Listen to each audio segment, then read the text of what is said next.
कामचोर देवरानी। एक बार की बात है, सुषमा अपने पूरे परिवार के साथ खुशी खुशी मोहन नगर में रहती थी। उसकी 2 बहुएं थी, पल्लवी और शिवानी।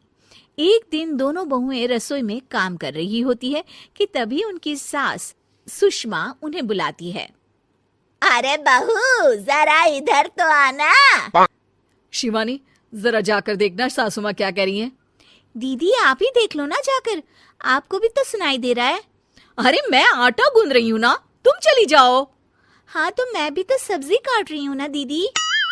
अरे बहू जल्दी आओ। ओफो, ये तो जाएगी नहीं। मैं ही जाकर देखती हूँ कि क्या करना है। पल्लवी सुषमा के कमरे में जाती है। जी मम्मी जी, क्या हुआ? शाम को घर पर कुछ मेहमान आने वाले हैं, तो तुम अच्छा सा खाना बना लेना बहू। ठीक है मम्मी जी, आप बता दीजिए क्या क्या बनाना है और कितने लोग आ रहे हैं।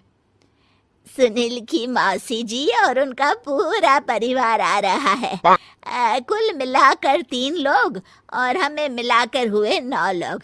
तो अभी से ही तैयारी करना शुरू कर दो।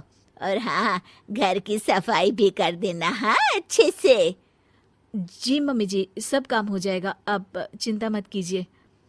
पल्लवी शिवानी को घर में मेहमान आने वाले हैं इसके बारे में बताती है। क्या 9 लोगों का खाना बनाना होगा, घर की सफाई करनी है? बाप रे, सासू माँ ने तो हमें घर की नौकरानी ही समझ कर रखा है। ऐसा नहीं बोलते शिवानी, हम इस घर की बहू हैं और घर के काम करना हमारा फर्ज है। दीदी तो है ही सासू माँ की चमची, जब देखो सासू माँ सासू माँ। मैं तो इतना सारा काम नहीं करने वाली। शिवानी कपड़े लेकर गमला साफ कर रही होती है और चक्कर आने का नाटक करने लगती है। मेरा सर चकरा रहा है। तभी वहां पल्लवी और सासू माँ जाते हैं। अरे बहू, क्या हो गया तुम्हें? मम्मी जी, बहुत तेज सर में दर्द हो रहा है।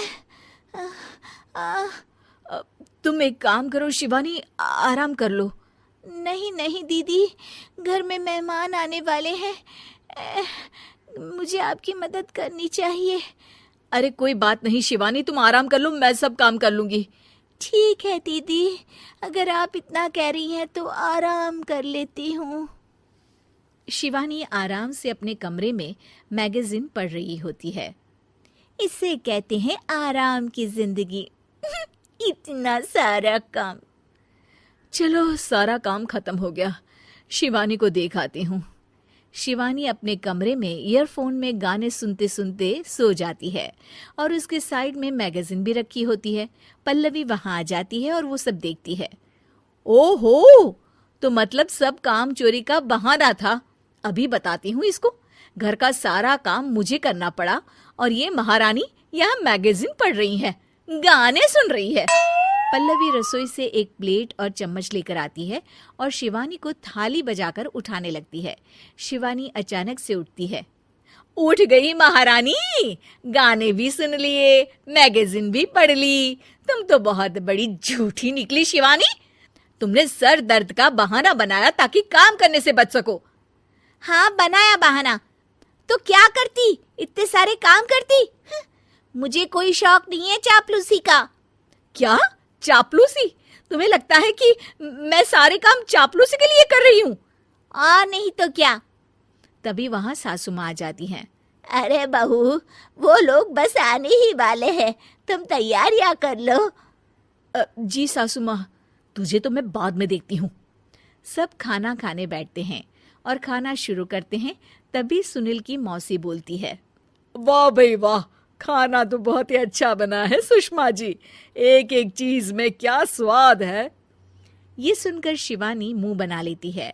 उसे अपनी जेठानी की इतनी तारीफ रास नहीं आती। आपकी बहुएं तो बहुत ही अच्छा खाना बनाती हैं। हाँ बनाती तो दोनों ही अच्छा है, पर आज ना ये सारा खाना बड़ी बहू ने बनाया है। छोटी बहू की तबीयत ठीक नहीं थी, सो इसलिए। मानना पड़ेगा सुषमा जी, आपकी बड़ी बहू तो बहुत ही गुणवान है। पल्लवी की तारीफ सुनकर शिवानी को जलन होती है। पल्लवी ये सुनकर खुश हो जाती है और शिवानी की तरफ देखकर उसे चिढ़ाती है। कुछ देर बाद मेहमानों के जाने का वक्त हो जाता है। मौसी जी सबके लिए उपहार लाई होती है। वो सबको शगुन के पैसे देती हैं और अंत में पल्लवी के पास आती है। तुम्हारे लिए शगुन का लिफाफा तो है ही, पर बहू तुम्हें एक और उपहार भी मिलेगा इतना अच्छा खाना बनाने के लिए। मौसी अपने सोने के कंगन निकालकर पल्लवी को पहना देती है। ये लो, ये मेरे मनपसंद कंगन है, अब से ये तुम्हारे हुए। धन्यवाद मौसी जी। ये देखकर शिवानी तो पूरी तरह से जल जाती है और गुस्से से रसोई में चली जाती है। तभी वहां पल्लवी आ जाती है और उसे अपने कंगन दिखाने लगती है। देवरानी जी, अब आपका सर दर्द ठीक तो है ना? मुझे लगता है कि अब सर दर्द शुरू हो गया होगा आपका।